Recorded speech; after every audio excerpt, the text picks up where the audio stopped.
Hey everybody, how you doing? This is Dan Blanchard with the Traveling Time with Dan show, where we mix travel with history and with leadership, and of course me, Dan Blanchard. Today I am in Baltimore, Maryland at Fort McHenry. Yes, that Fort McHenry. You know the Star-Spangled Banner one. That's right. So I'm in Fort McHenry in Baltimore, Maryland today. Today, this place is a national monument and, of course, a historic shrine. No doubt about it. So I'm sure many of you have heard of the War of 1812. Some of you have even heard about it being called the Second War of Independence. Right? There was just like a little bit of a pause between us fighting with England for our independence and how we had to fight to keep our independence. All right? And there were a lot of reasons, why we declared war on England, which was the big bad boy in the block, superpower, all that kind of seems crazy to declare war on them. But there was some old grievances left over that hadn't exactly been settled from the War of 1776. There was some trade restrictions that we were having some issues with, and it was a real big problem was impressment. They were impressing our sailors and even just stealing our men out of taverns who were drunk and throwing them on English ships, right, alongside our stolen Navy people, right? They were boarding our ships, taking our stuff, taking our men and impressing them. Basically slave labor. You're now part of the English Navy now, and you're going to have to do whatever we tell you to do. We're going to pay you terrible, treat you terrible, and if you look at this the wrong way, you're going to get whipped, right? All that sort of stuff. That impressment was terrible. So that's one of the reasons why we declare war. So you would think, holy cow, we got away with declaring war on them, and no, we didn't declare war the first time, right? They pretty much invaded us the first time. But we got away with the 1776 American Declaration of War, Independence, Revolutionary War against a major world power, because basically they were kind of fighting like a world war, believe it or not. All over the world they were fighting. Most of their troops were tied up elsewhere. All right? In War of 1812, when we declare war on them, we get lucky. We get really lucky again, because 93% of England's military is fighting Napoleon, right? Only 7% of them are over here, and they're giving us a really hard time.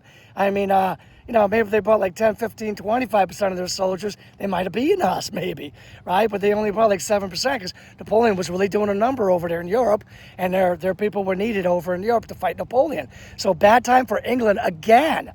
And good, the timing was good for us again, all right? But what was not good was the Battle of Bladensburg, right? When the English landed not too far from here, all right, there was the Battle of Bladensburg. Just basically massacred our troops, just wiped everybody out in 1814.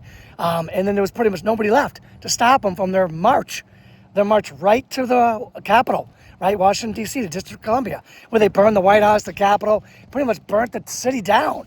Burnt Washington City down, pretty much is what they did. And it was humiliating that they were able to do that to us so easily, right? And then they turned and they're like, let's go to Baltimore. And Baltimore's our third biggest city. It's a big boat making place, right? Boat factory, boat making place industry here, right? We got a lot of fast boats, and we got a lot of what we call American privateers, what they call pirates, right? And those American pirates, in their eyes, have stolen something like 400 of their ships. I mean, they're mad, and they want revenge. They just burned down Washington, D.C. Now Baltimore's going to get it too. However, we're like, dude, they just burned down Washington, D.C. We're embarrassed as all heck, right? We have got to stop them at Baltimore. If we don't stop them at Baltimore, this war may be over, right? We want revenge. We have to stop them at Baltimore, right? So we build what's called Fort McHenry, which is what you see right there. Fort McHenry is a engineering masterpiece. It's a 5-pointed star fort. That means there are no blind spots. You can't hide anywhere trying to climb those walls, because you're just going to get shot down. All right? And the British, they see what's going on here. Right? We got some cannons right here that can shoot them up. The harbor, it's not exactly, right in this area, not exactly deep water harbor right there. Out a little farther is hard for them to bring their boats in too close. Plus, they don't want to get too close to these cannons and those cannons up there you can see. So the British, they show up, and but of course, they're the British, right? The best Navy in the world. They're going to have a backup plan, right? And their backup plan is the much scared and dreaded Concreve rockets. Oh, just think of like ancient China, like these long stick, like handheld stick rockets. Like they had those, and those just wreaked havoc. They were scary as heck. And between the cannonballs and the concrete rockets, they basically hit us with about 1,500 of them over 27 hours. This must have been terrifying. It must have been a terrifying night to be living through that. Plus, it was a big rainstorm here and all that. But I got to tell you, the next morning, when the British are out there, right, out there in that harbor, and they're looking out to see if there's the fort fallen, right, they see the Americans bringing down the little old, beat up, battered, rain-soaked flag, and they see the Americans raising this huge garrison flag. And the Americans are like, we're here and we're not going away, we're not falling, let's go. And the British are just like, oh boy, this isn't working. This isn't working. We're gonna have to abandon Baltimore and not get our revenge on the Americans and those pirates and all that, all right? So that's where Star-Spangled Banner was born here. But hold on a second, there's a backstory to that. So let me just tell you, out in that water, on a British boat, they were holding a prisoner out there. So lawyer Francis Scott Key was on a diplomatic mission. He was out there trying to negotiate the release of the American hostage on the boat when he saw this battle taking place. And the next morning, when he saw that huge garrison flag being risen, and he saw the English saying, well, let's get out of here, right? He's going to write this poem. And this poem is called Defense of Fort McHenry, right? And that's a C-E, not an S-E at the end of defense. Defense of Fort McHenry. So I guess that's sort of like the British spelling, whatever. He writes that poem. A bunch of years later, somebody is going to put that poem, or not for someone out, but it's going to be put to music. And it's going to become a song. Right? It's going to become the poem, Defense of Fort McHenry. It's going to become the song of the Star-Spangled Banner. Right? And then years later, in 1931, it's going to become our national anthem, the Star-Spangled Banner, right? It's our national anthem in 1931, right? During the Civil War, this place is going to be used as a prison for Confederate soldiers. World War I, they're going to build a hospital here with a bunch of other buildings for the injured soldiers of World War I, okay?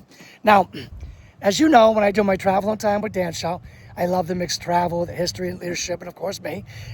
So, I mean, if you have not come down and seen this Fort McHenry here, it's a huge public ground. You have to pay to get into the museum, pay to get into the fort, whatnot, but it's a huge grounds that you can just walk around and check out, have a picnic or whatever, right? It's definitely worth seeing this. And the Baltimore Harbor, right, where the Star-Spangled Banner, our national anthem, was born. Out there, it's definitely worth seeing this, okay? I've already given you a little bit of the history of this place. So now what is the leadership lesson? Well, I'd say the leadership lesson is this. Great leaders stand firm under pressure. Right? Even when you're being hit with those rockets and those cannonballs, right? Great leaders stand firm under pressure, right? Courage isn't the absence of fear. These guys must have been terrified, right? Courage is the continuation of doing your duty despite fear and uncertainty.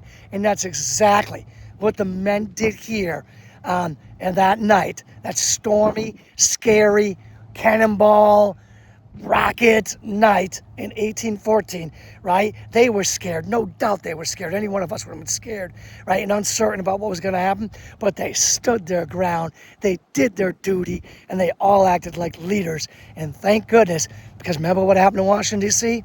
We couldn't lose this one, guys. We had to win this one. And we did, and we sent the British away. And boy, did that change the morale of our Americans and set us up for success. All right, everybody.